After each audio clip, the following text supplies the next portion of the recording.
Hello, Derbyites. Welcome back to the Gold Derby Slugfest chats. We're doing each of the guest categories today. The first one that we're doing, we already did it. It was for drama guest actor, and now we're doing the comedy side, comedy guest actor.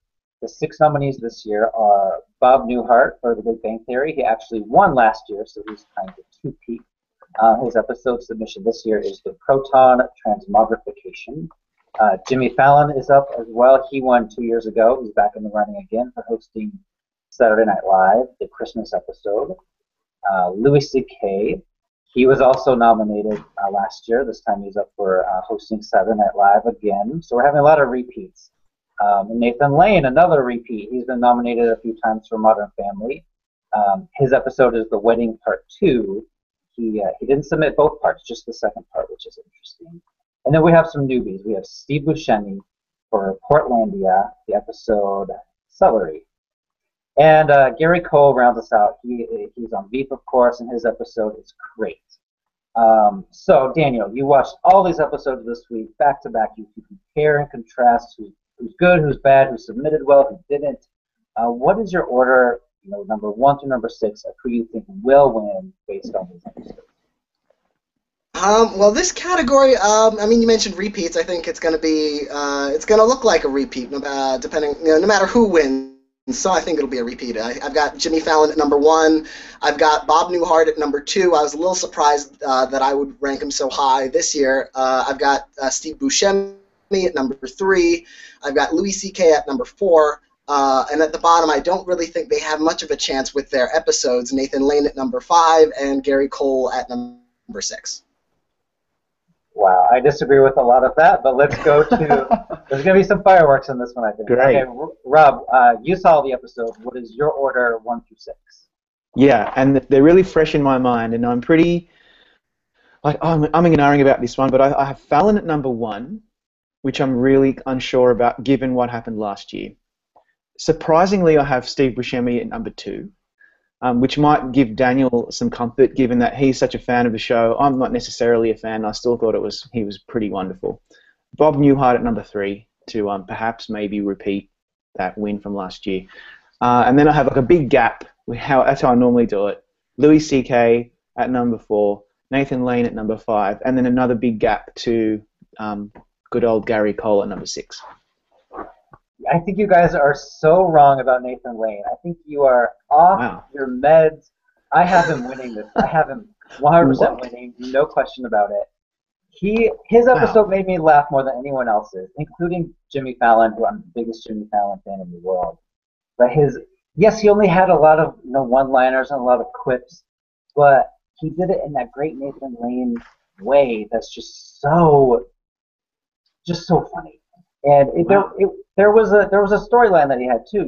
Planning the wedding once, it got ruined. Planning it the second time, it got ruined. The third time, it got ruined. The fourth time, it finally worked.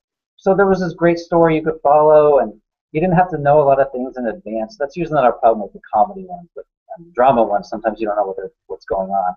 But yeah, I think he's a lock for number 1. Wow, I'm so surprised you said that. Can I just say, my notes for Nathan Lane, I'm looking at him now, just say, how good is Nathan Lane? He's so funny, but they're all kind of one-liners, and compared to some of the other guys, he's at a disadvantage. That's my note. Well, what about you, Daniel? What do you think about Nathan Lane? Because you got him down the bottom too, right? Yeah, I've got him in 5th place. I think this is a really, really good Nathan Lane performance. I think if there were maybe twice as much of it, he would really have a shot. I just don't. It's definitely one of the funniest performances in this category. I just don't think there's enough of it. There's so much going on in these 22 minutes, so much focus on Eric Stonestreet and Jesse Tyler Ferguson, and Sofia Vergara and Ed O'Neill have their own subplot, and Ty Burrell and Julie Bowen have their own subplot, and then he pops in here and there, and he has really, really great moments, and then he's there, and then he's gone. I just think it's just too brief. Yeah. I watched a ton of the guest submissions over the past 2 weeks. And one thing I kept battling with in my mind was, oh, this person doesn't have a lot of screen time. I can't. They're not going to win. Oh, this person has a lot of screen time. They can win. But it's like they're guest stars. They're not the main stars. They're not supporting. So is screen time really that important? Because they're nominated for being a guest. I think it helps. You've got to have well, impact is very important for guests, but you can't be in, like, you can't just kind of, like Nathan Lane, come in, give you one liner, and then go.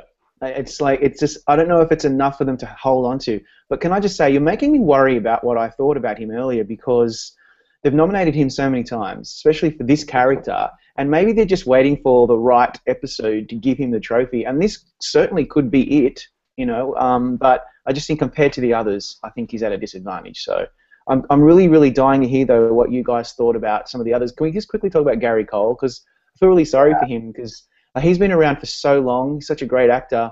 He finally gets nominated for something, and it's for Veep. But he's really good on the show, like, in total. He's just got a good, he's a good character on the show, but he doesn't have an episode. And so the episode he submitted, he's barely in it. He doesn't really do much at all. Like, he's so way down the bottom. And do you agree with that? Yeah, I have him in sixth. My order real fast is Nathan Lane, Jimmy Fallon, Steve Buscemi, Louis C.K., Bob Newhart in fifth. We're gonna have to battle that out, and then Gary Cole in sixth. I did a write-up of Gary Cole's performance in that episode. He was only in the beginning and only in the end. There's a whole middle part where he's gone. They don't even mention him, so you forget about him. But both scenes are important to the episode. He's the one that gives the crate. The episode's called Crate. At the end, he's the one that tells Selena that she's going to become president. So, without his character driving the narrative, there's no episode. But I still have him in sixth.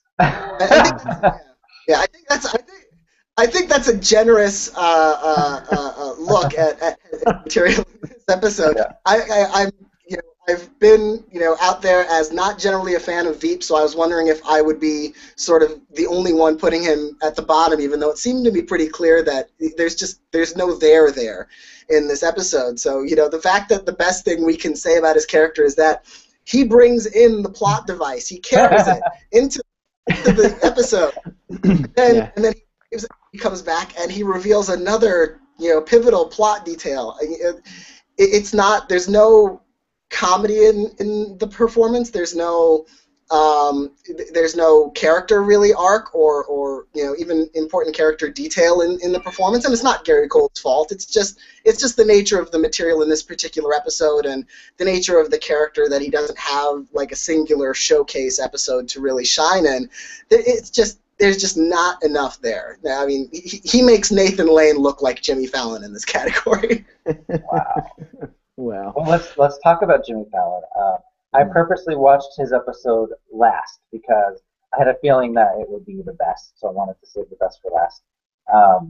And it might be. I mean, I have him in second place. I'm not gonna rule out the possibility that he could win, especially because of all the singing and all the dancing. And he sings with Paul McCartney, and I think my favorite part was actually at the end where he sang the "Baby It's Cold Outside" Christmas song with Cecily Strong, I think is her name. Yeah. What are your guys' thoughts on Fallon this year? Well, I'll just pop in quickly because I just loved him in this episode. I'm not a really big Jimmy Fallon fan to begin with. I mean, I don't dislike him. I'm just not a huge fan of his work. But in this, I was just laughing my head off. I thought he was wonderful. The problem is, I thought the same thing about Justin Timberlake last year. I was convinced that he was going to win that, even though we had the Bob Newhart thing, he'd never won and all that narrative, and that ended up, he ended up winning, obviously. But I'm worried that Jimmy Fallon will have the same fate, or suffer the same fate, and not win, and one of these other guys will surprise. So that's why I'm really cautious about this one. I'm not 100% sure. I'm curious what Daniel thinks, because Daniel, you've got him at first. What do you have any? Do you have the same concerns that I have? Not really concerns. I'm not actually necessarily even rooting for him to win. I think he's good in his episode. I remember 2 years ago when he was nominated, he was one of the biggest slam dunks that year. It was so new and fresh and exciting, and he had so much more to do than anyone else in that category. This time feels like, I don't know if it's just that watching SNL hosts in this category feels a little bit like an ordeal, because you get 10 minutes here, you get 10 minutes there, and then when you get to SNL, you have to watch an hour of someone get the most sketch. So I just felt a sense of, okay, I have to get to Jimmy Fallon, and he's got, on paper, he's got everything he needs. I counted them up between characters and impressions. He's doing like 12 different characters. He sings, he dances, it's all there. But, he's doing a lot of the same sketches, so it's not really as new and as fresh as it was before. And I'm just not as excited about it this time around as I was last time. So I definitely think he's vulnerable. He wouldn't be the one I vote for personally, but I think there's probably enough there for him to win. There's not that overdue Bob Newhart factor again because he won last year. You know what I just realized, and I think I might change my vote now, is that his partner in crime in this episode is Justin Timberlake. Justin Timberlake has won 2 Guest Actor Emmys. Jimmy Fallon's won 1. Now that they're together, they are co-hosts in this, even though Justin Timberlake is the musical guest. But he's in at least 3 sketches. Yeah. So really, it's this comedy pairing that could push. Even though it's Jimmy Fallon's name on the ballot, if people watch it and they see Justin Timberlake, oh, I voted for him over and over already, I'm going to give it to him again. He could win for that factor. Yeah, it's certainly a possibility. Justin Timberlake's in some skits, I think he outperforms Jimmy Fallon. Like in the Celebrity Feud one, that is hilarious, and that's really all Justin being Jimmy Fallon. Yeah. I was really Jimmy Fallon is much better than Jimmy Fallon's Jim Parsons impression. Correct. And it even right. Jimmy Fallon, so stealing the show. Sometimes. I'm really curious to hear what you guys think about TV legend Bob Newhart. He won last year. He was overdue. He plays, the Obi-Wan character for Sheldon in the episode, and I'm just curious. I didn't think he did as much this time, and that's why I have him ranked lower. Do you agree with that? I hated that episode. I thought it was terrible. I'm not the biggest Big Bang fan in the world, but I did predict Jim Parsons last year to win because I feel like I could take that emotion out of it and just judge based on the performance.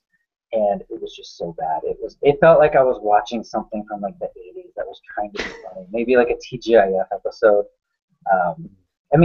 He dies, which is normally classic Emmy fate, but he died off camera. And we didn't see him in the episode before he died. He only appeared as a it wasn't even a ghost. It was a stupid dream that they were having.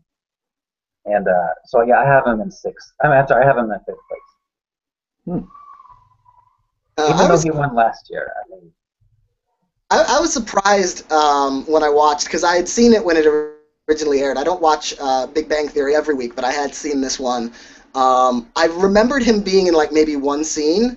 So I was thinking, all right, let me skip ahead to that scene and then watch it and then rank him 5th or something. But then he's in about 3 or 4, a couple of visitations to Sheldon, and then Sheldon's watching the YouTube video of Professor Proton, and so screen time wise, I'm just comparing him to some of the other people in this race, like Nathan Lane and Gary Cole, and I'm thinking, well, he's automatically over them just because he's got more to do, and there's some dramatic and comic heft to it, and he does have more time than I remembered to really interact with Jim Parsons. I really think there's enough there for voters to, and he's so likable, he's so lovable, Bob Newhart just in general, that I think there's enough there for him to win. I don't know that it will be enough, but I think there's enough justification in this episode. I think the overdue factor pushed him over the edge last year, and now that he doesn't have that, he got a standing ovation when he won the Creative Arts, which is unheard of at the Creative Arts. Those people just sit. They only stand up when they leave. But Rob, did you say you have Steve Buscemi in 2nd place? I do. Yeah, let's talk about him. Yeah, go ahead. Well, okay, so I like Portlandia. I don't watch it all the time, but I think it is so brilliant. It's so brilliantly written, and this episode in particular, I ate it up. It's exactly the kind of thing that I would go for. And if I was a voter, I would vote for him. So I know we're talking about our favorites later, but he has a character arc. It's a beautiful satire, as Daniel wrote in his article about this particular episode submission. It's a satire of conspiracy thrillers. It's beautifully done. And Steve Buscemi is funny, man. He's so funny. And when he's playing off those scenes with Brownstein and Armisen, I just think that's comedy gold, and I'm hoping that voters will eat that up too if they like that kind of comedy. It's smart, it's witty, it's very well written, and he's really good in it, and has a lot to do. And I just think that for me that would be a complete slam dunk. So I'm thinking he's the real spoiler here. And Daniel? I'm glad to hear that. When I watched these episodes, he was my clear favorite too. I mean, this was absolutely my favorite episode and my favorite performance in this category. I love Portlandia also, which is why I was worried, because it's weird. It is all the wall weird, and I can just see a voter who is not on the same wavelength as this show, who hasn't watched the show before, maybe just not really keying into it at all. I'm really worried about it, but which is why I ranked him third over these known quantities that we have. You know, Jimmy Fallon, who's won before. We know they like him, and Bob Newhart's won before last year. So, but he's the one I'm absolutely rooting for. He plays a lead role in his own story arc that has a beginning, middle, and end. He goes through all this. You know, he gets to play dramatic and comic at the same time because he's playing it so straight, and it's so funny because of it. You know, this is I'm gonna be really happy if he wins for this. Yeah, the reason I'm smiling right now is because I'm remembering the episode, and I'm remembering Fred Armisen playing the Bacon character. Yeah. You only see him like half his face is bathed in darkness. I think. Do you think that's a problem where Fred Armisen out funnies Buscemi? Yep. Or no? I think so. I think you got to. That's a consideration for sure. But I did love that. I'm not a Portlandia watcher. This is only maybe the fourth Portlandia I've ever seen. But I was really impressed. And you know the voters, they're not watching the show, right? They only name checked him. Steve Buscemi's name is at the very top of the ballot. It starts with B. Right. And they're like, oh, you know, I'm not going to vote for him this year for Boardwalk Empire, so let me give him whatever this Portland thing is. Yeah. So that might be how he got nominated, but now if they watch it, maybe they'll see, hey, he's actually pretty good. Can I quickly add something to that? And I know this is not a scientific method or anything, but I always watch these with my wife, and she really does not like Portlandia. She thinks it's ridiculous. It's just not her bag. And she was smiling and laughing throughout the whole thing, and at the end she said, geez, Steve Buscemi was so impressive. I'm just thinking, like, if someone who does not like the show and doesn't get it is even eating it up, I think that just gives me more insight. So you never know with this one. It could be a surprise. But anyway, who else haven't we talked about? Louis C.K., right? Yeah, I think I'm gonna maybe put Buscemi higher, and maybe put Nathan Lane down a little bit. Wow, yeah, we've actually convinced you. That's good. Yeah, I think you have. We're not wrong. Louis C.K., I have him in fourth place. It's basically the same thing he did when he was nominated last time. He did his stand-up at the beginning, which is great. And we know that voters love his stand-up. He's won a lot of Emmys for writing before. But you know, after that, it kind of felt like the same. And there was no, special guest stars to come and help him out. It was just him for the hour and a half. Yeah, he just does the same thing, right? I really, really liked Black Jeopardy, and I really liked Mr. Big Stuff. Like, he's pretty good in that, but he doesn't do what Jimmy Fallon can do. He just does the Louis C.K. thing, and we all love that. Obviously, he gets nominated for everything, as I always like to say, including for craft services. But he is just, compared to the other guys, he's in the middle. Yeah, I agree. He's middle of the pack for me. He was the last episode I watched, and it just, if voters are comparing him to Jimmy Fallon, there's no way they're going to put Louis C.K. first. His sketches are okay. I thought they were kind of a mixed bag. Black Jeopardy didn't really work for me. And there were a couple that are just sort of okay ideas. The boss with the baby body, that's just... Yeah. I hate that. What's that? What is that rubbish? Sketch. It just seems like that joke, is over after you see it once. Yeah. And even if you like that sketch, he's the straight man in that sketch. He's not really delivering laughs there. So it's not really... It's fine. I love Louis C.K. He does what he does very well. The opening monologue, some of which you'll see in episodes of Louis this season, which I noticed after watching Louis. I'm like, hey. Really? Yeah. Yeah, the bit about the wife beater shows up in Louis. I don't like that. If anyone knows that, that's not going to help his case. Although we're telling them now, so sorry, Louis, that we're we're spilling the beans on that. Um, But after that, it's not that great. there were 4 SNL hosts nominated. We have Fallon and CK, and then on the women's side we have Tina Fey and Melissa McCarthy. I think CK's episode is probably it's better than Tina Fey's, that's for sure. But I think Fallon and McCarthy are both so much funnier than his episode. So I have him in fourth. I might even bring him down a little bit and put Bob Newhart up in fourth. I don't think he did win. But here at Gold Derby, we also do the Emmy Dream Ballot, where you can make your own predictions that maybe ones that were snubbed. This is where you have your chance to nominate them, and it'll make you feel better, I think. And if we could do our own Dream Ballot for this category, what is your order of 1 through 6 of just who you would give the Emmy to, Daniel? Just including the men who were nominated, or people. Yeah, these 6. Like put these, your favorites 1 through 6. Okay, these 6. My order is Steve Buscemi, number 1, really, really far ahead of the pack.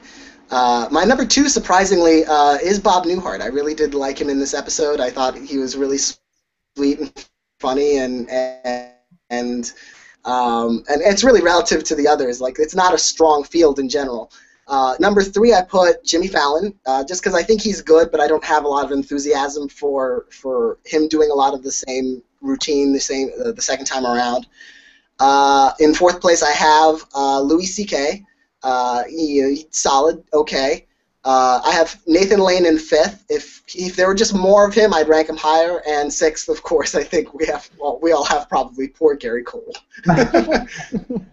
And Rob, what are your favorites? Well, Steve Buscemi, way out in front for me. If he wins that Emmy, I will be very, very happy. So that's my dream ballot for him. Because it's my own personal choice, I'm going to put Gary Cole in 2nd, just because I would love to see him with a trophy, but obviously that's not going to happen, I don't think. So 3rd, I really liked Nathan Lane. He made me laugh a lot. So 3rd for him. 4th, Fallon. He's brilliant in his episode, but I will be slightly disappointed if a Saturday Night Live person wins in this category. So I have a slight... Again, CK in 5th, and Newhart. As much as I thought he was wonderfully endearing and deadpan, as he's famous for, I just have him down the end because he won last year, and I just didn't think it was that great this time around. My favorite was Nathan Lane. I don't know why. Every line he said made me laugh out loud, and I really didn't laugh out loud in this category a lot. But so I have him he's my favorite, and the Jimmy Fallon as my 2nd. And then I might have to do, Steve Buscemi, Louis C.K., Gary Cole, and poor Bob Newhart. Poor Bob Newhart. You won last year, Bob. It's okay. That's right. All right, guys. Well, we are going to end this one, but we're going to come back shortly with the next guest category. Okay, we'll see you later.